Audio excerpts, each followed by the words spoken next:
నిజామాబాద్ జిల్లాలో కూపన్పల్లిలో సిబిఎస్ సిలబస్తో అదేవిధంగా అక్కడ అనుమతి లేకుండా బిల్డింగ్ పూర్తి కాకుండా ఈరోజు నిజామాబాద్ జిల్లాలో ఉన్నటువంటి తల్లిదండ్రులను విద్యార్థులను మోసం చేస్తూ శ్రీ చైతన్య విద్యా సంస్థలు అడ్మిషన్ చేస్తున్నాయి.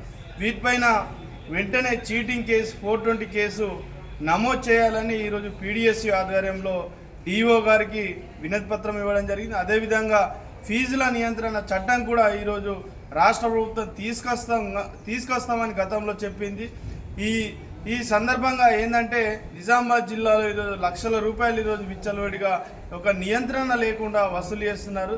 దీన్ని అరికట్టడానికి ఫీజుల నియంత్రణ చట్టం తీసుకురావాలి. అదేవిధంగా విద్యా హక్కు చట్టం కూడా ఎక్కడ కూడా ప్రైవేటు పాఠశాలలో అమలు చేయడం లేదు. పేద విద్యార్థులకు ఈరోజు 25% సీట్లు ప్రైవేట్ విద్యా సంస్థలలో కేటాయించాలి కానీ ఎక్కడ కూడా కేటాయించడం లేదు. దీన్ని కూడా వెంటనే అమలు చేసే విధంగా జిల్లా విద్యాశాఖ అధికారులు ఆ చొరవ తీసుకోవాలని పీడిఎస్గా మేము కోరుతున్నాం. లేని పక్షంలో ఈరోజు పీడిఎస్ ఆధ్వర్యంలో ఆందోళన కార్యక్రమాలు చేస్తామని సందర్భంగా మేము హెచ్చరిస్తున్నాం.